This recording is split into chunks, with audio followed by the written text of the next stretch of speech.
Voilà, mesdames et messieurs, toujours dans le cadre, il y a une festivité, donc il y a Soukamboula, Nengezalaka. Donc, continuer à repérer ça, vœu, Nengezalaka, Tolobara, Tiba janvier, tu repères toujours vœu, Nabiso,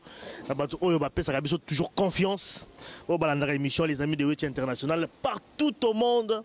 Voilà. Tina Angola, et là partout international. Tina Angola, Banangola, Somo Balingio Mingue. En Afrique du Sud également, c'est vrai que Babengaka, message de vraiment. En tout cas, merci pour la fidélité et surtout nous avons la confiance parce que nous avons pas informé nous. Je crois que Mboula Oyo toujours en 2014, il y a vraiment Mboula moya décision, Mboula vraiment il y a réussite. On est au Lobaka, donc entreprise la chose à la réaliser. Ils allaient vraiment suivre Nabiso et également pour la bino également nous avons un projet naé. Donc souhaiter vraiment que 2014 ils allaient vraiment année mourir à réalisation à projet et que Magam Nabino et qu'il est toujours des boss. Mais tout ça on va combattre Boye Bikaka. C'est vrai que tout ça toujours ma formule. Voilà, dans le cas de la fête, tous allés vraiment détendu. Combattant, combattant, Bokechua Yambo, combattant so, azali également la pointe Kuna. Tous sur la bango, tu me rappelles que solo là, Boyebi Oyo et les cas qui n'a Paris, le Zénith raté. S'il faut quand même le dire maintenant, le Zénith raté à JBM Piana. Bon, on a qui également manifestation à combattant Oyo et les cas qui n'a Paris, ils allaient toujours le même jour, le 21 décembre 2014. Donc, bon, on a qui vraiment en Roumawana. Qui de partout, Canada. 5 continents. Voilà, c'était vraiment marée humaine de Balobaka qui est belé, qui une réussite totale. Il y a manifestation il y a combattants. Mais si quand on met tout en bango, c'est vrai que moi et Fourier Zali, c'est concert qui est annulé. Mais il faut attendre un peu après concert. Est-ce que Basuika Wana ou alors ils ont vraiment des stratégies pour que comme moi qui est de Liboso, tout ça la bango awa, bango bazali vraiment babouche autorisé. Oyo ba pesa ça d'abord Mbote Bokechua Yambo. Mbote Papa Limia nakati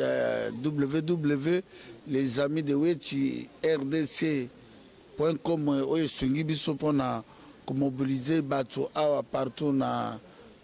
monde pe na Afrique pour balanda événement oyo le kaki na Paris Mbote mingi Papa Limia. Commandant Esso. Bien parlé. Bien parlé.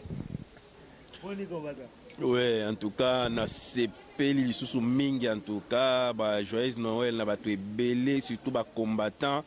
oyo bayaki jour wana le 21 na ba o bayaki te to ebike biso so zaki uni par l'esprit mbote na bino mingi bisika so bozali. Voilà donc tous les longs la 4e émission de Boza Komona awa vraiment tous les na Soukamboula alors Bokechua Yambo. Bato balandaki bino va partir à Paris. C'est vrai que le concert est annulé, vraiment va vivre déjà en haut, est annulé, marche les kaki. Nga peut-être na question liboso quand on tourne Bokechua Yambo, na bat bazo Olanda biso. Et là on est peut-être ça d'emblée. Après tout ce qui s'est passé le 21 décembre à Paris, quel est le message d'entrée au Européen ça bat bazo Olanda biso partout au monde par rapport à Oyo les kaki le 21 à Paris. Merci mingi Papa Limia, ngai elo na ko bisoka ke nazongisa lokumu epa Dieu tout puissant Nzambe ya Congo oyo atinda biso misato ka tovandi atobota maba congolais pe atinda bato nyonso ke babota maba congolais Nzambe ya Congo alonga toujours victoire wana ezali ya Nzambe victoire na ya mibale Jean-Marie Lucilao. Bandeko bolimbisa biso tellement awa eza likambo ya popularité donc vous comprendre que Bokechua Yambo vous comprendre que Bokechua en direct voilà donc Papa Limia Victor Nezali ya bitumba ya Fumu Kimbangu notre prophète oya kangamaki 30 ans à prison. Les lobiso bana na ye abilaka to temi libana po abeta maka fimbo mingi na Lumumbashi nyoko mapo na mboka wana do lokumu na ngai pa ya prophète Fumu Kimbangu na yebi ki ozali na kamba po ozali kotala biso bana no abilaka bitumbo to bunda po ozwa victoire mboka no ezonga na chemin oyo lingelaki et puis na ozongisa lokumu pa Patrice Emery Lumbumba o atelemaki ba belge awa na table ronde malgré akangamaka na prison mais bakenda kozwa pe bazoi pe ba belge ka tovanda ka mutu baboma Lumbumba na complicité kaka ya bande kona biso o bana mboka ba comprendre te objectif à papa Lumumba ya nini o ya kufa na 36 ans pour mboka wana na zongi sur le kumu na ngai et pas ya papa ale moloto o ya meki ko lenga na nzela ya Biblia ki alendi sabiso me babosani ki papa ale moloto atike biso eloko moko makasi o ekolongwaka jamais na mémoire na biso tina bana biso to buta babi mobali alelaka te telema bunda papa yango to récite na biso ngona na pouvoir ya papa ale moloto atike le biso et puis sans oublier récite à l'issoso eli pona Floribert Chebeya au moins Floribert Chebeya Arido Hippolyte Kanambe le fils de Christophe Kanambe na John Yumbi baboma bato na bakongo na massacre ya Bujaji Congo to rappelaka bato tous les tout bayi baka Floribert Chebeya kufela nani Floribert Chebeya kufeli ngai papa Alimia yena fidèle bazana et puis na passé Lukusa kufeli pe Congo na Cédric Nyanza sans oublier les diaspora les plus courageux to ebiye Arma Tungulu Butandambo oya kenda komela kokane na 24 novembre pe atuna batu nana zole kala babine imposteur un irrétrait vagabond le fils de Christophe Kanambe éclair d'Afrique un sanguinaire moto a réussi koboma plus de 12 millions de morts yango nabi ke récite na biso et ali na remercier ba diaspora tout d'abord partout dans le monde na 5 continents ba ki na Afrique, Océanie, Amérique, Europe, bato tout okutana ki wana pona koyebisa musique otoboya yango po ndenge werera za na jibira les musiciens les plus tétis à Congo do orgueilleux numéro 00 o lelo peuple la ki seke yango peuple congolais botika biyamba yamba makambo ba musiciens congolais basali bitumba oyo epesa moto tout leso na kata ndako ke à part ba musicien il fait tout la pe makamba ba pasteur dona remercier ba ndeko ya France vraiment bana France merci bana ya Belgique merci bandeko ya Grande-Bretagne merci bandeko ya Allemagne fédérale Hollande Suisse Italie IRSS Afrique du Sud Angola Canada États-Unis Suède, partout en Europe, vraiment, mon salut est salé wana, ils allaient victoire, biso to ça les victoire na biso te mais ils allaient victoire ya Nzambe, ya Congo pe 12 millions de morts. Donc eloko ngana ko lo banano premièrement yango wana. Alors comment est-ce qu'on a habité sur Ngo Bakissa par rapport à ba remerciement quand même, hein, c'est habité ba bazo na biso un peu partout au Loban. Bon, na remercier na no peuple na biso na ebike mutuna mutoza na esengo na ye mengana wa yambo tozana esengo peut-être koleka bato nyonso na ebike biso to sepela ki me biso tozana esengo mingi to remercier bino peuple pour bino kaka parce que biso mibale toza pa ezaka biso mibale toza ebelo to bimisa ki mingi mutu na internet toza ki na poids moko na charge moko ya ba appel nano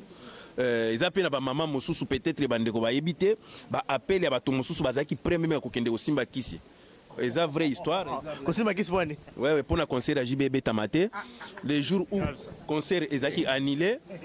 les jours concert ezaki annulé maman wana abengaki biso na mboka oyo babengi na République Dominicaine azaki na nzela kokende osimba kisi congolaise pour na makambo JB concert ebeta mate mais tango abengi nga bayebisi ke concert eza annulé maman abengi nga na bisi eza annulé alobi papa Nzambe azo lukumu nazaki déjà na kendo simba kisi azaki prête à ko sacrifier esengeli pour JB abeta te donc asi parce que kisi abu mayende non bon voilà donc na remercier mingi bande ko na biso tout autour ya Canada donc na mboya ko tanga bamboka ezate po tozaki ebele mais na remercier bato nyonso o bayoka ki appel ya bana France bayoka ki appel ya bana Belgique bayoka ki appel ya bana Londres bayoka ki ba appel na biso ba répondra ki en tout cas biso toza bato ngana wa yambo to remercier bino mingi en tout cas même ba journaliste to sa bango émission na ebike eza fruit ya musala o basala ki en tout cas bango papa Limia vraiment les amis de Witch ya auto seng ba diaspora bon pesa biso confiance vraiment Alimia merci to ndima kite to koletsaka ki yo kopia biso moko ke moto to kalisa kopia biso mo Congo moto aye ko libérer combat do papa Alimia merci na les amis de Wetchi au tout bo sali mobilisation et puis na passer micro à passer Bobo et puis na Johnny Aipi et puis na nous les combattants et vraiment ils sont à partir à Paris. Donc vraiment papa Limia ngana et puis sans oublier bana Mikili ya Jano Kabuya esali mosala moko ya munene mpona komaîtriser que vous avez sepelé na monde awa tout le monde a bino également à Facebook vous avez sepelé victoire mais est-ce que vous pensez vraiment que magambo mené sili parce que ce tout temps quand même arrêté il y a préfecture et Komaki on parle quand même que voilà bah annuler en tout simplement parce que pour la éviter trouble à ordre public et puis na Katiwana on a parlé quand même acte de terrorisme ok peut-être là et seulement lors il y a concert wana est-ce que vous ne pensez pas qu'il y a combattants après cette histoire parce que je ne pense pas que monsieur également Baotika Anasima. Est-ce que vous ne pensez pas que justice quand même après il y a s'occuper quand même de combattants parce que interdire qu'on va concert bêta à la photo est-ce que vous ne pensez pas que après il faut risquer et retourner contre Bino combattants? Non, mon histoire là pays mort des droits bamboka au France ils ont une occupation tobeta masolo nango R2 papa limi omoni ba Belgique lelo oza ko soutenir ba Rwanda ba boma biso ezala une occupation surtout kino na nzelo mvese omona même prison Hitler asalela ba Belge donc moni lelo oyo ba français lelo ba respecter démocratie na bango ba sala ba créer na kata na République ya France o ba ebi lelo ke soki lelo peuple boye loko boyi tozomona ne même ba Joe qui opposé à Barack Obama a qui soutenir na Ukraine et la voix du peuple c'est la voix de Dieu. Il n'y a aucune ni Belgique ni Allemagne ni Grande-Bretagne où il a touché combat où il y a un Zambie quand notre combat biso misato eza combat que to libérer mboka na ndenge ya solo ezate que tozo bunda te que na tongo to continuer kaka na bajo to comme nango ba na tolesa bango tolesa pe bato ya Congo tozo bunda lelo bila to bundi que ngano na papa et sona ba combattant société to kufi to ngi Congo etika la paix bien pour na libérer donc en bref do ezalaki nango likambo ya ba terroriste ndenge bango bazolo ba terroriste ne bato c'est basé quand même sur na ba image ou il y a na internet au ba jeune biso ba s'afficher qui ba tenir moi ba djihadiste avec ba armes tout ça donc ici quand même on risque de mettre ça dans la liste à terroristes. Non ezalaki que ba comprendre que ça message que Congolais en 1900 message yana que zaka pona ba français te eza pona ba belge mutu bazo soutenir imposteur moto batu balingite bazo même pona ba anglais eza pona ka ba français te makambo eza lelo ke bana o babota me bazu décision que bako kolinga te ba mona na 21e siècle ba mona mboka na bango na occupation rwandaise, ougandaise, burundaise nous sommes humiliés yango monique ndikona balikisaki ezala masasi ya bien ezala plastique ke tolakise bango ke les grands terroristes eza Kanambe yomoko ebi abomi bato na Buja du Congo na ba Congo abomi bato na Équateur na Tchingiching moto le 26 novembre oyo na monana te soi-disant président ya Congo abimisa masasi bo abeta bato na Masina do monde lobi so tolakise bango ke état ke so balingi France, Belgique, Angleterre partout en Europe et vanda kimia Kanambe ana droit kotia makona Europe te Kanambe fafanda kuna zila biso to ya kuna do ya ko ya wa te etaki no biso to yena Congo te ya ko tia makolone awa na Europe te do yango moni même ba Belge ba continuer toujours ko tsakana biso ke le 17 soki mars bandimi lisusu Kanambe ya na Belgique komoni ke Belgique ya mboka mo moke oka coopérative par rapport à France et que ça ole que la wapoto bi ba ko no na bi so na côté na obimela a doma na opesa malobe pas commandant il faut bien parler. Oui, commandant Isso, c'est vrai que toujours se parler beaucoup plus par rapport à la suite quand même il y a ba masolo ngana ebité na lobby awa est-ce que vous ne pensez pas que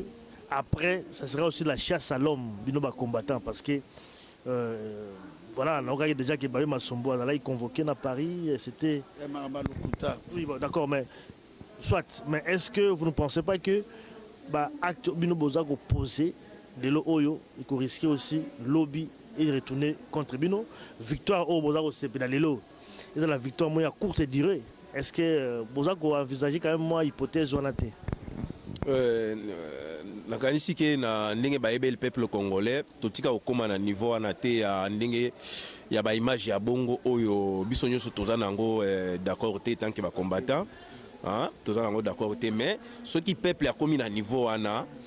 ya kobanda ko koma na niveau oyo bango bazo ye Lambert Mende ndenge azolonga kolatisa biso ki terroriste oyo azobusana ke premier terroriste eza président na ye moko parce que azobosana ke il n'y a pas la démocratie au Congo. Ce qui tolandi ba marche boni oyo président na ye ba marche boni oyo a annulé yango après a beti bato a terrorisé bato. Est-ce que ça terroriste monene koleka kanambi? Non. Peuple congolais bobanga te mutu moko ba okanga ete parce que parmi dossier ya bato o balata ki ba masque ils ont interpellation ezala ki pete oyebi te oza au courant ngana ko informer yo petit na biso resmo Congo bakanga ki bakena ye alala ki lobi nango abimi jusqu'aujourd'hui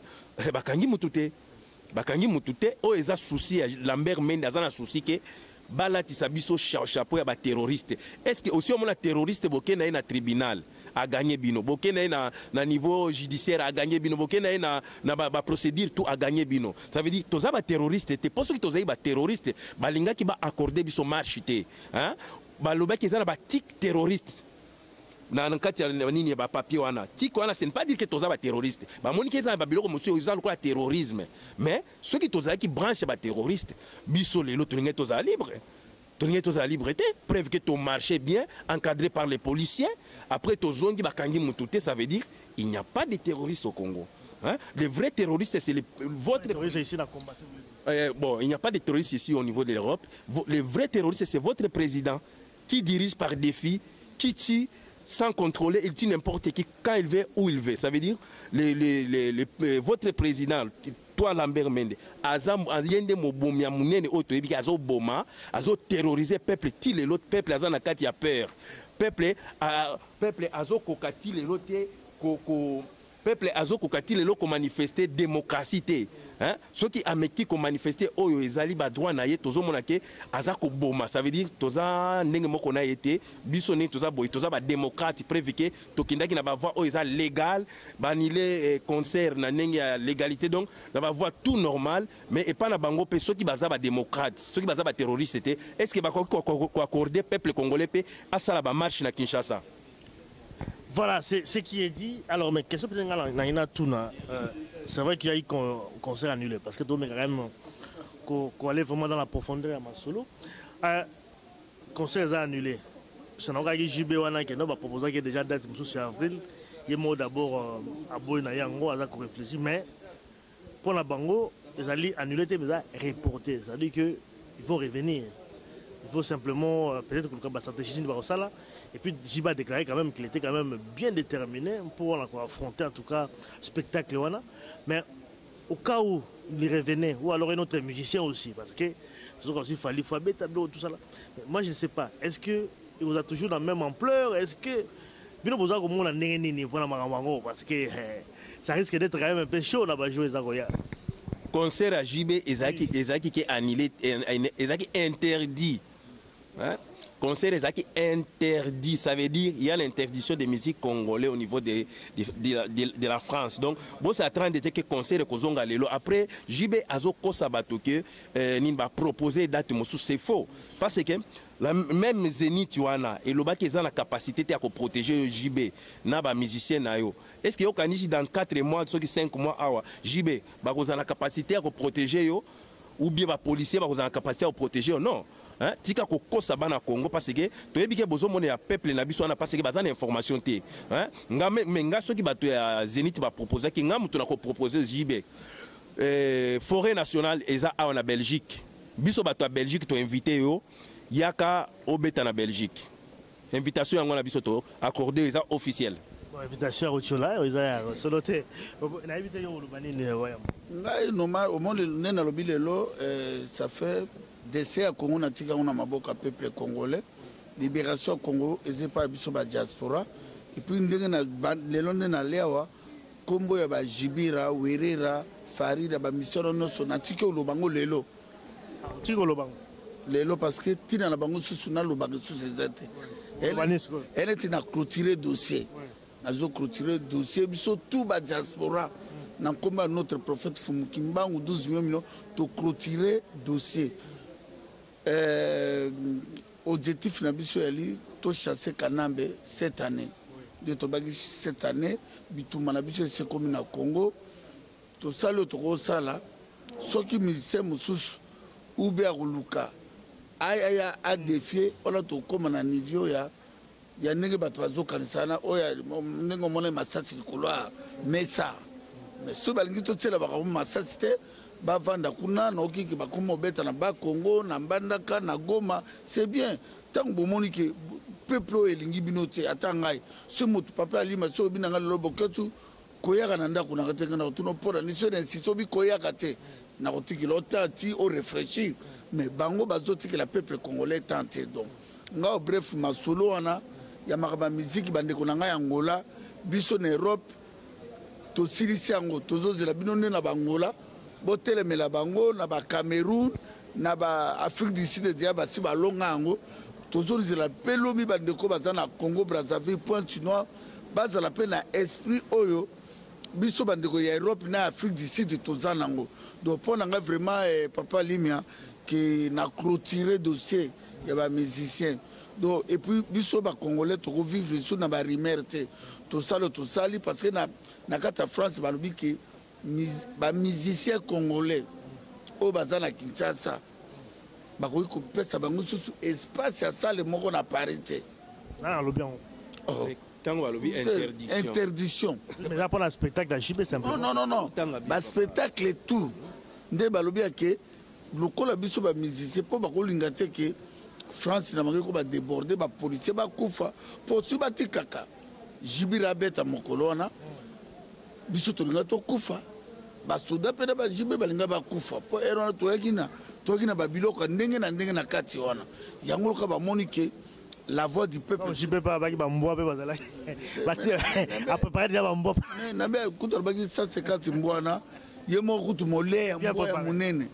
yambe yali akamboa kuti fallait surtout tongandi to bomele bambwana et puis ya tiango na basaki ya farine ki olamba ngo to na kana ngaso na mbandaka na lingena lo ba place oyo lobi ke pona nini musique omoni interdiction na oyo parce que ba uti ko interdire musique na Congo so na ni na Paris parce que avant ma interdire ango soko tali na ordonnance no komona ke ba bandino na makamba fali batangi makamba fali comment conseil échoua qui pona désordre bazo kita après batali na ba scandale salima ki jouana ba emet banini salima ki jouana yango kititi pas JB yango ba ko interdire mais eloko oyo nazo yibisa ba musicien à Kinshasa parce que tolandaka bino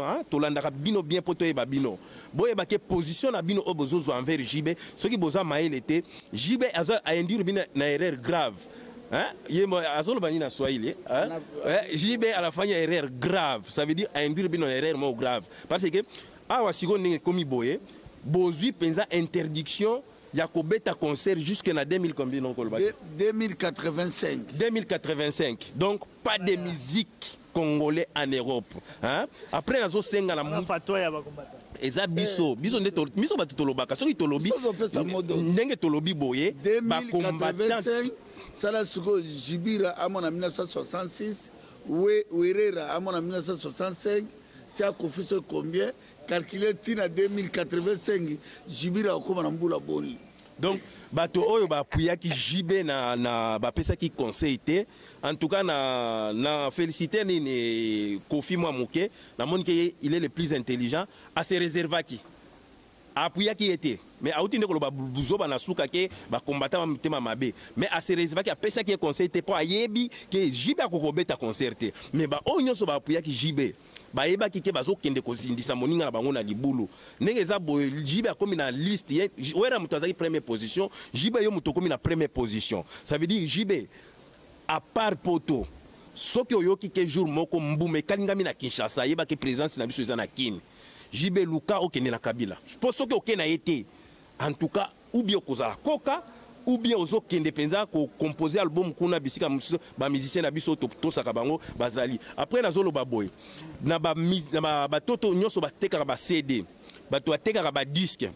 À partir de l'album on a ozo bima oyo azo bimis. O to komona ko tiata affiche na kati ya magasin na ye. Pas jusque là quand même. Oh, mais to changer combat quoi? To comme la dimension bara. To changer combat pour mon ango. Oh, to comme na ko tia affiche na kati ya édition soki maison de disques ou bien azoteka ba disque ya JB. En tout cas, to koya biso mi balete to mi sa tuté. To kozwa penza micro to sali appel international ou kozwa visite internationale ya ba combattant na magasin ya muke wana. Donc boza la prida na album na izo bima mutu nyonso ya ko toucher album ya JB, hein, que atia na kati ya magasin po ateka to kozana prida après to zolo baboy. Tous autorisé pirate international et pas ba combattant tout avec bénédiction à ba combattant qui tango zo bima to pirater en ndenge sengeli de façon JB il faut aiba importance que ba combattant diaspora biso ba tout ça pour akoma ndenge zawana. Bon, pirate c'est quand même punissable, on peut pas quand même. Mais respect papa Limia. Au monde ka ndenge papa est bien parlé na ngake mingi pa lo ba malamu. Nenga lobi makambo ya Jibira makambo tali album ngana lobi ezala werera ezala Jibira tout l'artiste oba s'occuper na occupation donc lisumu ya muke pe ya munene zate na bango donc ndenge zali awa ngai nazolo bakaba diaspora boyoka biso pe bozoka biso ndenge zawana kobanda na bango tout mota betaka musique na bango te bozongela bino ba grand calais ba vikilo ngomba ba pepe calais ba espera madilu system ba espera ba lombo franco musique ya calais zalaki bien musique ya kala et même biso na buzoba ote yango moni ki tolobi ke banda le ndenge zawana musique ya Jaberder ya Werera ya Farila tout to boycotté yango nyonso to koma na dimension wana pe na yebi ke bandeko nanga ba komi na dimension wana c'est moto kana biso album oyo papa ale molota tikeli biso oyo ya moto et na signification ya bien so landi banze ba boyambo révolution libération à qui la faute pas de complexe et ça na ba signification ya bien tolingi Zaïre lobby to tonga Zaïre na biso lobby Congo Zaïre parce que toke na Congo na tango ya Fumukimbangu combien de millions de morts toke na Congo ya Musée Laurent Désiré Kabila na imposteur combien de millions to préférer que mboko na lobby Zaïre aussi ba doit kufa mais na modèle on a te ya ba massacre te que to mona na no te que bobo ma village mumba est-ce que maréchal Mobutu na kotrete mutabo mambo kana toyebi mais atikala ko boma ba président droit de l'homme ngona te Tchebeya ay boycota maréchal Mobutu na ndenge belé mais Tchebeya atika jamais ko kufa bon on bref yango to lobi ke banda le loma kama musique pour na ngai boketwa yambo na ngi subo tout monde ngana nzela botu na ngango te tokena makamba libération Congo. Voilà, tout ça là moi pose moi mouké et puis tu revenir dans cette émission pour en reparler en tout cas avenir ya combat aux Andénines. On revient tout de suite. Bolingo na mote qui na descend TKM lelo na les amis de Wechi TKM lelo na les amis de Wechi TKM les amis de Wechi TKM lelo na les amis de Wechi TKM lelo les amis de Wechi TKM ensemble. Quelle fusion! Bamasanga Afrique bino nyonso monde entier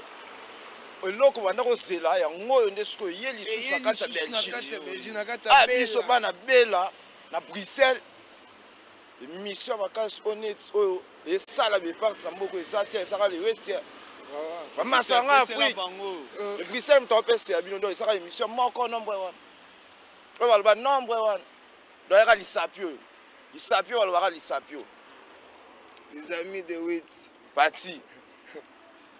dans la biga les amis de Wit c'est ça kaka les amis petit ami dondo allez petit ami ndombi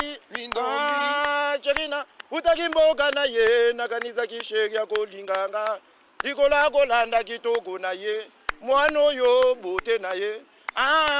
kitoko na ye nzambi bote na ye nzambi tozali toujours na katia émission na biso avec ba combattants. Voilà, il y a encore un compatriote. Voilà, c'est en direct. Un compatriote. Allez, Fanamo Mouké, parce que compatriote Aza Awa. Awa Zouatren avec la Mingité. Moi, message Mouké, Oza aussi combattant. Oui, je suis combattant 100% puisque je suis d'origine quinois. Je suis né dans la ville de Kinshasa. Je suis Kinois d'origine, de naissance. Donc, toujours bunda pour le coup mamboka, tolingi distraction te. Bato babanda musique koleka, ba banda basala succès na mboka au Congo. Surtout chez Kinshasa, ezalo ba vient na biso bokechu. Ba jibe ba ebalanga te bazana mbujuma sokana je ne sais pas encore. Ba jibe ba wera bazana ba kikwiti je ne sais pas. Mais tolingi évolution en mboka. Toujours bunda pour na drapeau ya mboka. Tolingi te buzoba na mboka. Tozana besoin mboka évoluer. Bato bazo diriger mboka, ce sont des étrangers. Nous les Congolais, on ne veut pas des étrangers. Tolingi bana mboka ba sepela lokuma mboka. Donc tozo sepela mingi tous les peuples congolais a téléma pour la lokumu ya mboka na ye. Tant que bazo télémisa drapeau ya mboka Congo, tous les Congolais a évolué pour ailler ba nini eza pour na biso Congo. Donc je suis là pour soutenir ba o bazo téléma pour la kopesa lokumu ya mboka na mboka mopaya comme en Belgique. Nous pressions beaucoup plus ba vient na biso ya bokechu bango bazo tinda biso pinda ba leki bo téléma pour la lokumu ya mboka. Ya mwana yaya mingi ya kolbeza te mais comment là je m'appelle Thierry Mavuzi papa na Keina Mavuzi Kapaya. Nazana besoin ya mboka évoluer. Merci beaucoup que nous entraînons au raté. C'est vrai que voilà tous allés avec les amis de Wechi International. Alors Wayambo, les gars côté on a pas. Ah bon, aucun problème. Voilà. Ça se passe ici. Wayambo suite siko izandeni. C'est vrai que c'est l'équipe Mbula Sika. Mambo est-ce que là les sous parce qu'apparemment concert à JB la Musibino vraiment ba moni penda unité à combattant bien que moment division zalaki mais tout monde tout uni bon sangani nyonso bon voilà mais siko après et là beneni ba sudane diaspora tika kolala te diaspora azo soutenir depuis à l'époque de Mobutu tina le diaspora soutenir bandeko bazo souffrir na Congo. Combat na biso nous sommes unis tout kala ikola la te po événement ezalaki te arimo vazoki makamuna e Kagame azoki makamuna na Canada Kagame azoki makamuna na Afrique du Sud le 6 décembre ari di politique Kagame azoki mabanga na France tango jibira te mutu makasi peuple congolais telemi mo division ezate on ezali ba rimer ya bato baza kolia mbongo na makila Afrobe Chebeya na arma tunguna Fidel Bazana moto lobate que biso ba diaspora kombe la ki non événement ezalaki te soki batie tembe kanamba ya okomona événement au tout au azano occupation zo soutenir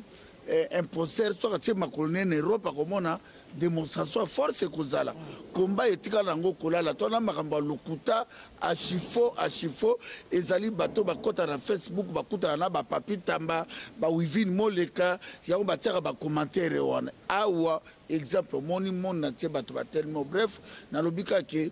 combat ya 2014 janvier ali toza ko préparer encore une grande manifestation en Belgique pour un départ immédiat sans condition ya ari di politique kanambe to sala yango disto kutrana bande komususu ba komaka ba lettre lobby parce que les autres ont qui tenté papa soit qui dans moi grippe mais à zongisi santé ce que ça va to kutra bande komususu parce que toi la domaine à domaine a na kata Belgique na bato na baron ba papa longo kuta pe papa maimbi tato kuta ba babikuna pour na bazwa manifestation to sala méga tout ça la démonstration à force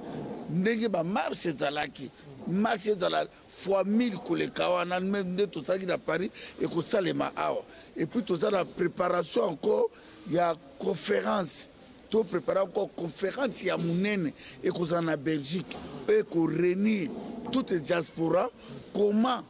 toi atteindre l'objectif na Kinshasa problème na biso yali parce que tout na ke comment bobino bozobunda boke na Kinshasa yango tozosa bango ke tokosala conférence na biso wana pona to bandenge nini tokomema combat na biso na Kinshasa na marche toza ko préparer méga na début ya mois o toza ko banda en tout cas ba stratégie eza ebele pona to atteindre objectif ya libération à Congo parce que exemple monen lelo depuis Kanambe azana pouvoir ya Moïbi o botola le président Eli Tshisekedi na Minduki na ba char de combat ye moko monique enet moto ozindi na piscine pe mai komeli na kingo eneti jibira boma mwana bata didi kinwa na piscine Voilà, ça on n'a pas de preuves aussi. Mais ouais, Aïsso, commenter sur pendant 2014, bah projet années nini à venir à combat aux hommes ondeni. Bon, naza nakoya na question na tuni mais na ninga na lobaka ke bandi ko na biso omoni na combat tozo bunda. Tozo constater que ezana bato o bazolinga division ya peuple congolais pour bango ba régner. Omoni. Parmi bango Jibe il fait partie ya bato wana parce que Jibe aza mutu aliboso oyo afinga bana njili aloba Kinshasa suki na maya njili. Jibe aza mutu aliboso afinga kofiki aza étranger. Jibe kaka Jibe wana lelo ayekutu kofinga ba diaspora na émission na ya sali alobi azwi ba maître atanya moko ko poussa na te place wana donc abengi biso ba nyao. Donc, aux hommes la place Jibe, nenga za ko finga ka peuple congolais jusqu'aujourd'hui, Jibe azomo la kabiso bazoba. Peut-être ba tumuso ba Jibe azana o ezali ba benga ngwaza ba blessure intérieure par rapport na liwa papa na biso to tangelo liwa papa na Jibe. Biso ba tutu tinda papa no boka salia été hein? Oye ba te boka salia nzoto papa ya Jibe hein? Boka sa kampere boka sa. Tango asalaki makambo alinge baleka mobutu atinda azwa papa ya Jibe atindi na nini et pas empere bokasa place yo papa Jibe akata mike kuna nde basala eti blessure intérieure na yo et pas na biso te Jibe hein tolinge pe to lobela po ba ministre na ebité na Congo ata soki mboka ngo ekufi vraiment comment ministre d'information a commis ministre a commis Mendengandu comment hein porte-parole à Jean Berdé Mendengandu pour biso to ebi Roger Ngandu nde porte. Il répond à la question batunaki. Olobi? Batunaki question par rapport à concert, il a répondu. Mais est-ce qu'il y a un ministre qui a arrêté qu'il tire? On lui a posé une question. Non. Bref, que aux que Bangonio sur la papi tamba, bazola qui s'appelle concert wana ezaki politique. Parce que ce qu'on a dit, papi tamba tango azoloba, on a décidé, on a fait ça, on a décidé. Ça veut dire, ça c'est quoi? Est-ce que papi tamba il fait partie de Wenge BCBG? Non. Hein? Lambert Mende, azako encourager JB et ça lié pas si azako encourager JB. Comment un ministre d'État ou bien ministre de porte-parole ou bien quoi? Il y a le ministre de l'Information. Ministre de l'Information. Communication. Il fallait Banzamouka la India Kota parce qu'il y a des ministres de l'art. En fait, il faut quand même dire que le premier va combattre, ça va frapper ça frappe également homme politique. Ça frappe presque tout le monde. Donc c'est quand même un problème qui vient déjà aussi assez politique. C'est tout à fait normal également un ministre en tant que ministre de l'Information. Alors, par rapport à parce que le phénomène à combattre, il sera musicien. Au moins, ils ont considéré qu'ils ont frappé le gouvernement congolais. Tout le monde. Ça veut dire que nous ne sommes pas des terroristes. Oui. Hein? Ça veut dire que nous ne sommes pas des terroristes. Hein? Ceux qui les loent, hein? Bango tous tia bango mal à l'aise. Mais bah porter plainte que mouvement ba terroriste, toi biso toi ba américain ba contre ba terroriste. C'est juste qu'aujourd'hui ba kangata combattant mon côté. Hein? Ils ont chapeau au yé Lambert Mende azoluka. Mais ils ont ça la biso pas si comme on a que tous la information mingi na Kinshasa ba lingi même muto alo bela Zenith à JBT. Ba lingi te pourquoi bozo boya peuple azala informé. Botika peuple a informé parce que tant que qui ba panneau ba affiche minene que JB au Zénith hein mais bon peuple suite il y a concert wana bon pesa bango pourquoi beaucoup ko interdire après ma mingi pona bande ko na biso ba confrère rabino ba comment sert mais concert je ne sais pas ma mamie lela et ba journaliste mususu na moni wana bazoko ka ko poser ba question ndenge sengelité bon libérer presse est en capacité à poser ma question ninge sengeli ce que tali mami il est là ma question zo poser JB aux hommes na que ser na biso zo souffrir intérieurement na soni na place à JB parce que ayebi vérité ya makambo uti oleka hein bozo pola bon di makakate voilà tout comme la souka émission c'est vrai que OK tu parles aussi les savons no manga na lobi pona likamwa mende osundola kutu mende elongi mabe c'est un assassin mende nengo zawana o trahisa kutu batetela tu bainayo oza motetela moko ya soni ya zoba mende obomisi mama bana no na mona ki bana no na tout ça parce que non s'il te plaît ça c'est le respect puis c'est national la bana wana nga sola bon personnellement alors on doit pas encore revenir sur ça non na ngena expliquer pour tant mende azo respecter biso te to défendre Congo ko finga zo finga biso pe to na bana na ndako ese bana nanga ba linga tata muneno ka mende elongo kaka sa bunda box na moment ba beaucoup plus la batwa kufi qu'on avait pas. Non, na ngela expliquer mende moi sine ougandaise boto bimise na ndako na loué ba boakeli biloko libanda pona nini o mbongo za na ngole mso ko soma ndako na potote ba bimise na social mende ndeko za wana okoko kaka bitumba ote yano bi bandeko ya ngola ba diaspora bokota na ba rimerte to vivre contrôle ya combat na biso mende to na tina li susté et puis ba site na mususu zo bundisa biso to boycotter yango ya solo pe to na be preuve bolia mbongo tozo zila papier ya poto ko tiango awa na mesa pona ko lakisa bino ke internet to na boko kangango te tango nani ko nani ndeko na biso ni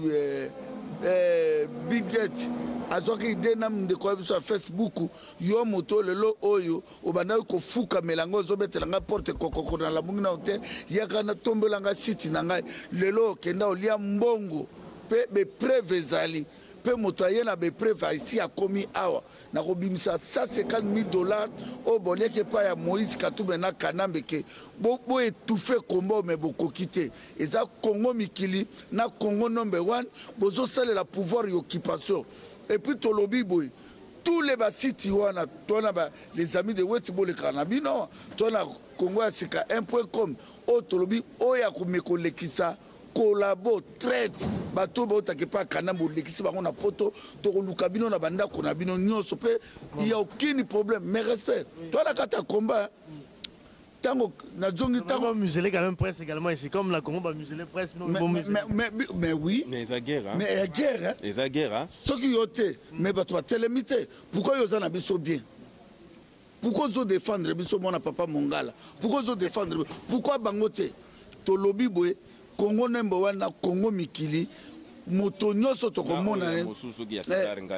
kasi yango na Congo number 1 na mosusu o tout mereste o to komona o yambi musicien moko bata France ba ko s'occuper na yo o meki aso o meki awa to ko s'occuper na yo partout na monde yango to lobi ke bandeko toza ko préparer manifestation munene o ezalaki ka to pesa ba meilleur ve album a papa moloto pe tozo zango to baki système a ko papa et tango ko bima to présenter yango awa ba programme susu boko bango après mais problème munene likake bana Angola bandeko Angola merci sa rival bino tout na bandeko Johnny Majozana États-Unis ba Bema Sombo ba Yagi Gérald ya Présence merci ba Jean-Louis Chimbalanga merci vraiment na Jean-Louis Chimbalanga JBK musique et puis François Mboukou vraiment François Mboukou merci na Obo Sali Mobala maman Sylvie Mondele François Mboukou sans oublier peut to bosalité lycée Ngando bandeko nyonso à Paris Jean-Pierre Bolefa bandeko à Londres Mokrekese tutu bayaki wana Kimbangu Marcel Ikala vraiment to remercier combattants nyonso partout dans le monde tous la album à papa le molote koya moto to représentant pa papa Limia bo commander ngo partout les albums kitoko nangasi bato bazaki chance ko somba album à libération ndambo etikala ki ngona boto bo sepel na kati bo se retrouver album à papa molote bi m'appelle sans oublier Angèle Mbouy vraiment nazo remercier Angèle Mbouy vraiment maman na Yohani Bajoko merci Angèle Mbouy kotika kaboke tu wa mbote parce que tozo préparer parce que hommage ya le moloto to bise bango ma place bokunda le moloto na Forbe Chebeya biso bana ilakata ntokoya to pikola bandeko na biso wana na Cédric Nyanza bato bazo mériter mausolée bato baza ba martyr na biso fait topesa bango valeur yango to bike papa le moloto place ozali yeba ke biso tozali Angèle Mbouy vraiment to sepeli Marie Mundeke merci engambe saya soba sans oublier mes condoléances na Johnny Aimpi mes condoléances boyeba ke bandeko partout na monde papa Johnny Aimpi auti kotika biso ba okunda ebembe dimanche je crois samedi dimanche donc to sengi pe ba combattant mususu mes condoléances tozala vraiment na sima ya matanga ya Johnny Aimpi moko ya kati na biso donzambe apambola papa Limia weti na papa Cyprien weti pardon papa Cyprien weti sozo la nangai kena koluka Jean Berdel alakisa visa na ye ou bien Roger Ngandu alakisa visa na ye donc ndenge zala makamba musique c'est fini en Europe. Voilà, donc si ça dossier à commander ça pour terminer. Là, je pense que Wayambo déjà à l'équilibre vraiment. Ngana senga na papa Cyprien we chimbo te bisika ozali Moussa lozo sala ezomonana. To sepela ki mingi na te akomi mikolo nini akomi kombo moboye ceux qui nini ceux qui na au milieu ceux qui nini ceux gardiens du temple garder quelque chose en tout cas merci mingi pa Cyprien na ndenge merci mingi na ndenge lekisaka biso boto ebike à travers site na yo bato ebele bazolanda biso preuve que emonana ki le 21 décembre uti kolekake site na yo peuple congolais landango mingi mais tozo senga yo ngana Wayambo na ba combattant tout tozo senga yo lukela biso interview na JB Mpiana s'il vous plaît otuna suite ya ba visa otuna suite ya Zénith et ko sala peuple congolais et sengopo omoni soki mutalobaki mingi il faut yo sukisa toyebi yo amile la zobanga mais yo kobanga biso toyebi ke yo banga raté oko poser ba question comme il faut en tout cas s'il vous plaît lukela biso ye après na présenter mes condoléances et pas à Johnny Aimpi taille ya Yesu Masia mais obeka âge ne Christian Sibino na Yesu Masia et pas ya état-major et na nini comment il s'appelle moninga la biso mususu ala mokonzaza mutema mabe mokonzaza mutema mabe et pas ingénieur Touba et na mususu comment full option to bosani binote kala mingi te to kosala bino ba émission mais to sengi papa Cyprien wechi ceux qui kofuka matuku to lingi suite à la fin il y a erreur grave merci beaucoup merci sema la Swahili Jibira on a fanya erreur grave Jibira JB unafanya erreur grave merci nasema Swahili Jibira unafanya erreur grave merci unakuja hapa na Europe unapika muziki hapa unafanya erreur grave. Merci beaucoup. Merci beaucoup. Merci.